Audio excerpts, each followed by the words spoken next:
2024 July 27 ശനി. ഇന്ന് 1199 കർക്കിടകം 12. വാർത്തകൾ വായിക്കുന്നത് ജി രവി. വൈദ്യുതി വാങ്ങൽ ദീർഘകാല കരാർ പുനഃസ്ഥാപിക്കാനാകില്ല. വൈദ്യുതി നിരക്ക് കൂടാനിടയാക്കുന്ന തീരുമാനം.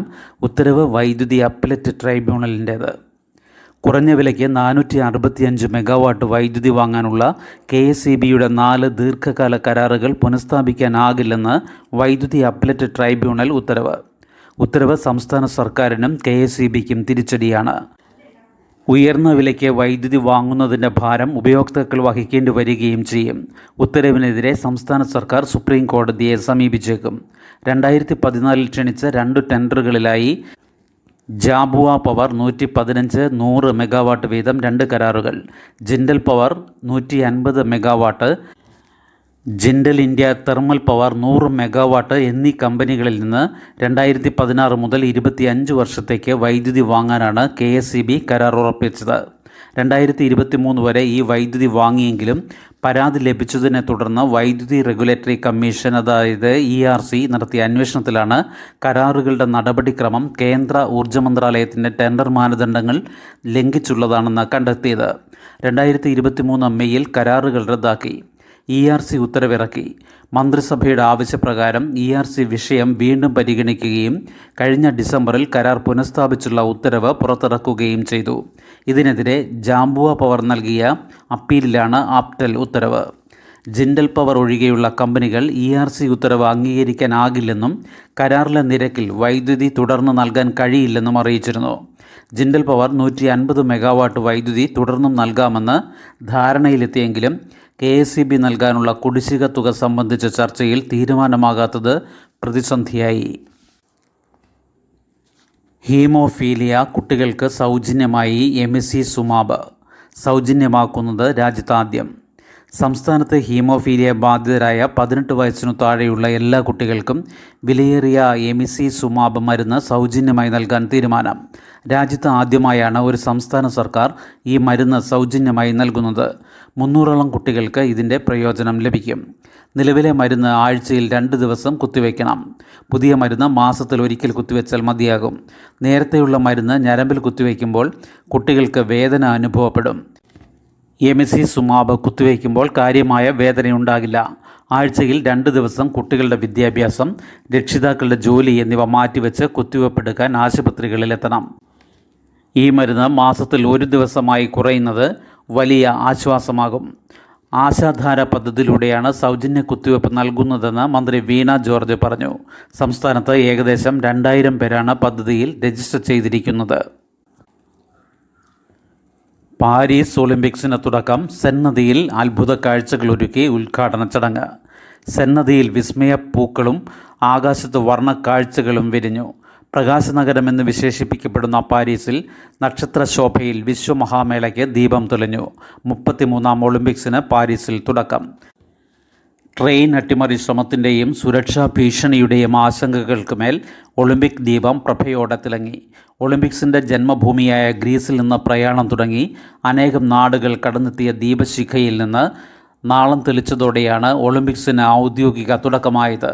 ഒളിമ്പിക് വില്ലേജിൽ നിന്ന് ആരംഭിച്ച ദീപശിഖ പ്രയാണം രാജ്യാന്തര ഒളിമ്പിക് കമ്മിറ്റി അധ്യക്ഷൻ Thomas back, IOC athletics committee അധ്യക്ഷ എമ്മ ടെർഹോ തുടങ്ങിയവരുടെ നേതൃത്വത്തിലാണ് സെൻ നദിക്കരയിലെ ഉദ്ഘാടന വേദിയിലെത്തിച്ചത്. തുടർന്ന് വിസ്മയച്ചപ്പിൽ ഒളിപ്പിച്ച അത്ഭുത കാഴ്ചകൾക്കാണ് ഇംഫാൽ ഗോപുരത്തെ സാക്ഷി നിർത്തി സെൻ നദി വേദിയായത്. നദിയുടെ ഇരുകരകളിലായി ഒരുക്കിയ ഇരിപ്പിടങ്ങളിൽ നിന്നുമിരുന്നും കാണികൾ ആർപ്പ് വിളിച്ചു. ആവേശ കാഴ്ചകളിലേക്ക് കണ്ണു തുറന്നിരുന്നവർ ഓരോ നിമിഷവും ആസ്വദിച്ച് ആർത്തുപാടി. കനത്ത സുരക്ഷാ ക്രമീകരണങ്ങളാണ് പാരീസിലും ഉദ്ഘാടന വേദിയിലും ഏർപ്പെടുത്തിയത്. 45,000 പോലീസ്, 10,000 സൈനികർ, 2,000 സ്വകാര്യ സെക്യൂരിറ്റി ഉദ്യോഗസ്ഥർ എന്നിവരാണ് സെൻ നദിക്കരയിലും പരിസരങ്ങളിലുമായി ഉണ്ടായിരുന്നത്. നദീതീരത്ത് 3 ലക്ഷത്തോളം പേരാണ് ഉദ്ഘാടന ചടങ്ങിന് സാക്ഷ്യം വഹിക്കാൻ എത്തിയത്. ആകെ 10,500-ലേറെ കായിക താരങ്ങളാണ് ഒളിമ്പിക്സിനുള്ളതെങ്കിലും മാർച്ച് പാസ്റ്റിൽ 7,000-ഓളം പേരാണ് പങ്കെടുത്തത്. 117 അംഗ ഇന്ത്യൻ സംഘത്തിൽ നിന്ന് 78 പേരാണ് മാർച്ച് പാസ്റ്റിൽ പങ്കെടുത്തത്. ടേബിൾ ടെന്നീസ് താരം അജാന്ത ശരത് കമലും ബാഡ്മിൻ്റൺ താരം PV സിന്ധുവും ഇന്ത്യൻ പതാകവാഹകരായി. അടുത്ത ദിവസങ്ങളിൽ മത്സരങ്ങളുള്ള കായിക താരങ്ങളെ മാർച്ച് പാസ്റ്റിൽ നിന്ന് ഒഴിവാക്കിയിരുന്നതായി Indian Olympic Association president PT Usha പറഞ്ഞു. സെർച്ച് കമ്മിറ്റി രണ്ടിടത്തു കൂടി ഗവർണർക്ക് സ്റ്റേ. തിരിച്ചടി പൂർണ്ണം. 6 സർവകലാശാലകളിലെ കമ്മിറ്റികൾക്കും വിലക്ക്. കമ്മിറ്റികൾ രൂപീകരിച്ചത് സർക്കാർ പ്രതിനിധികളില്ലാതെ. സർവകലാശാലകളിൽ വൈസ് ചാൻസലർമാരെ കണ്ടെത്താൻ സ്വന്തം നിലയ്ക്ക് സെർച്ച് കമ്മിറ്റി രൂപീകരിച്ച ചാൻസലർ കൂടിയായ ഗവർണർക്ക് ഹൈക്കോടതിയിൽ നിന്ന് വീണ്ടും തിരിച്ചടി. കാർഷിക സർവകലാശാലയിലെയും ശ്രീനാരായണ ഗുരു ഓപ്പൺ സർവകലാശാലയിലെയും കമ്മിറ്റി രൂപീകരണമാണ് ജസ്റ്റിസ് A സിയാദ് റഹ്മാൻ 1 മാസത്തേക്ക് ഇന്നലെ സ്റ്റേ ചെയ്തത്. ഇതോടെ ഗവർണർ രൂപീകരിച്ച 6 സർവകലാശാലകളിലെ കമ്മിറ്റികൾക്കും വിലക്കായി. കുഫോസ്, കേരള, MG, മലയാളം സർവകലാശാലകളിലെ സെർച്ച് കമ്മിറ്റി രൂപീകരണം കോടതി നേരത്തെ സ്റ്റേ ചെയ്തിരുന്നു. UGCയുടെയും ചാൻസലറുടെയും പ്രതിനിധികളെ മാത്രം ഉൾപ്പെടുത്തിയാണ് 6 സർവകലാശാലകളിലും ഗവർണർ കമ്മിറ്റികൾ രൂപീകരിച്ചത്. കാർഷിക സർവകലാശാലയിലെ കമ്മിറ്റി രൂപീകരണത്തിനെതിരെ ജനറൽ കൗൺസിൽ അംഗങ്ങളായ professor doctor PK Suresh Kumar, N Krishnadas എന്നിവരും ഓപ്പൺ സർവകലാശാലയിലെ കമ്മിറ്റിക്കെതിരെ ജനറൽ കൗൺസിൽ അംഗങ്ങളായ advocate Biju K Mathew, doctor K Sreevalsan എന്നിവരാണ് കോടതിയിലെത്തിയത്. ഇന്നലെ കേസ് പരിഗണിച്ചപ്പോൾ തന്നെ നേരത്തെ നൽകിയ ഉത്തരവുകളുടെ ചുവട് പിടിച്ച് കോടതി സ്റ്റേ ഉത്തരവ് നൽകി. ചാൻസലർ ഉൾപ്പെടെ എതിർകക്ഷികളോട് സത്യവാങ്മൂലം നൽകാനും നിർദ്ദേശിച്ചു.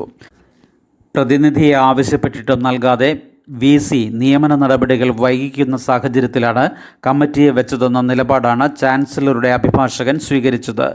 സെർച്ച് കമ്മിറ്റി രൂപീകരണത്തിനുള്ള അധികാരം ആർക്കാണെന്ന് വിശദമായി പരിശോധിക്കുമെന്ന് കോടതി വ്യക്തമാക്കിയിരുന്നു.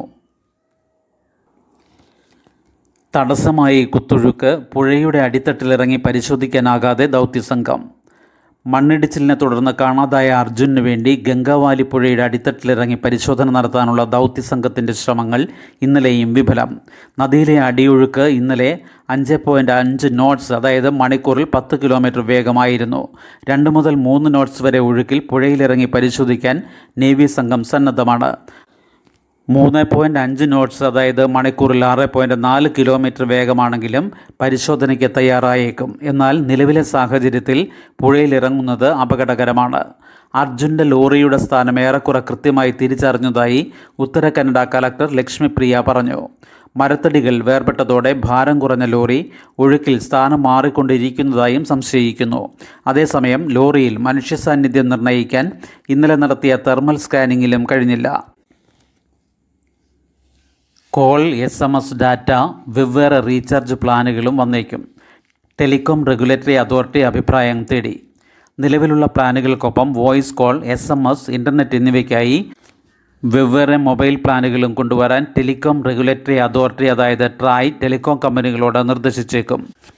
ഇതുമായി ബന്ധപ്പെട്ട് അഭിപ്രായം തേടാനായി കൺസൾട്ടേഷൻ പേപ്പർ പുറത്തിറക്കി. നിലവിൽ കമ്പനികൾ നൽകുന്ന റീചാർജ് പ്ലാനുകൾ മിക്കതും voice call, SMS, internet, OTT subscription എന്നിവ കൂട്ടിച്ചേർത്താണ്. ഫീച്ചർ ഫോണുകൾ ഉപയോഗിക്കുന്നവർ പോലും ഇൻ്റർനെറ്റ് അടങ്ങിയ റീചാർജ് പ്ലാനുകൾ ഉപയോഗിക്കുന്നുണ്ട്. തങ്ങൾക്ക് ആവശ്യമില്ലാത്ത സേവനങ്ങൾക്കായി പണമടയ്ക്കുന്നു എന്ന തോന്നൽ ടെലികോം വരിക്കാർക്കിടയിലുണ്ടെന്ന് ട്രായ് നടത്തിയ സർവേയിൽ കണ്ടെത്തി. ഇക്കാരണത്താൽ നിലവിലുള്ള പ്ലാനുകൾക്ക് പുറമെ വോയിസ്, ഡാറ്റ, SMS എന്നിവയ്ക്കായി പ്രത്യേക പ്ലാനുകൾ കൂടി ലഭ്യമാക്കേണ്ടതുണ്ടെന്നാണ് ട്രായിയുടെ അഭിപ്രായം. ബംഗ്ലാദേശ്, US, പാകിസ്ഥാൻ അടക്കമുള്ള രാജ്യങ്ങളിൽ ഇത്തരം പ്രത്യേക പ്ലാനുകൾ ലഭ്യമാണെന്നും ട്രായ് നിരീക്ഷിച്ചു. ക്ഷയരോഗം മരണനിരക്ക് കുറയുന്നില്ല, ആശങ്ക. ഈ വർഷം ജൂൺ വരെ 10,121 പേർക്ക് രോഗബാധ. സംസ്ഥാനത്ത് ക്ഷയരോഗം ബാധിച്ചവരുടെയും അതുമൂലം മരിക്കുന്നവരുടെയും നിരക്ക് മാറ്റമില്ലാതെ തുടരുന്നതിൽ ആശങ്ക. കഴിഞ്ഞ വർഷം 1070 പേർ ക്ഷയരോഗം മൂലം മരിച്ചെന്നാണ് കണക്ക്. റിപ്പോർട്ട് ചെയ്യാത്തവ കൂടി പരിഗണിച്ചാൽ മരണനിരക്ക് 2000 കടന്നേക്കാം. കഴിഞ്ഞ വർഷം 21,042 പേർക്ക് രോഗം ബാധിച്ചിരുന്നു. ഈ വർഷം ജൂൺ വരെ 10,121 പേർക്കാണ് രോഗബാധ. മരണനിരക്കിൻ്റെ കണക്കായിട്ടില്ല. 2009 സംസ്ഥാനത്ത് 27,118 കേസുകളാണ് റിപ്പോർട്ട് ചെയ്തത്. 2017 ഇത് 20,299 കുറഞ്ഞു. ഈ കാലയളവിൽ പ്രതിവർഷം ശരാശരി 1,500 പേർ വീതമാണ് മരിച്ചത്. അക്കാലത്ത് വർഷം 4% വീതം കുറഞ്ഞു വന്ന കേസുകളുടെ എണ്ണത്തിൽ പിന്നീട് കാര്യമായ ഇടിവുണ്ടായില്ല. അതിഥി തൊഴിലാളികളെ പരിശോധനയ്ക്ക് വിധേയമാക്കാത്തതും പ്രമേഹം ഉൾപ്പെടെയുള്ള ജീവിതശൈലി രോഗങ്ങളും ക്ഷയരോഗികൾ മരുന്ന് മുടക്കുന്നതും രോഗമരണനിരക്ക് ഉയർത്തുന്നുവെന്നാണ് വിലയിരുത്തൽ. അനിയന്ത്രിതമായ പ്രമേഹവും പുകവലിയും രോഗം തീവ്രമാക്കും. കോവിഡ് ലോക്ക്ഡൗൺ കാരണം മുഴുവൻ സമയവും വീടിനുള്ളിൽ കഴിയേണ്ടി വന്നത് രോഗപകർച്ചയുടെ സാധ്യത വർദ്ധിപ്പിച്ചെന്നാണ് വിലയിരുത്തൽ. ഒരാളിൽ നിന്ന് 20 പേരിലേക്ക് വരെ രോഗം പകരാം. സംസ്ഥാനത്ത് 1,67,000 പേർക്ക് ക്ഷയരോഗമുണ്ടെന്നാണ് കണക്ക്. ദേശീയ ശരാശരി 172 നിപ്പയിൽ ആശ്വാസം. പരിശോധനാ ഫലങ്ങൾ ഇന്നലെയും നെഗറ്റീവ്. നിപ്പ രോഗബാധയുമായി ബന്ധപ്പെട്ട് ഇന്നലെ പുറത്തുവന്ന 2 സ്രവ പരിശോധനാ ഫലങ്ങളും നെഗറ്റീവാണെന്ന് മന്ത്രി വീണ ജോർജ് അറിയിച്ചു. ഇതോടെ 68 സാമ്പിളുകൾ നെഗറ്റീവായി. മരിച്ച 14 വയസ്സുകാരനൊഴികെ ആരും ഇതുവരെ പോസിറ്റീവായിട്ടില്ല. അതേസമയം ഇന്നലെ 2 പേരെ വീതം മഞ്ചേരി, കോഴിക്കോട് മെഡിക്കൽ കോളേജുകളിൽ പ്രവേശിപ്പിച്ചിട്ടുണ്ട്. ഇതോടെ ആശുപത്രികളിലുള്ളവരുടെ എണ്ണം 5ആയി. പുതുതായി ആരെയും സമ്പർക്ക പട്ടികയിൽ ചേർത്തിട്ടില്ല. നിലവിൽ 472 പേരാണ് സമ്പർക്ക പട്ടികയിലുള്ളത്. ശുഭദിനം. നന്ദി.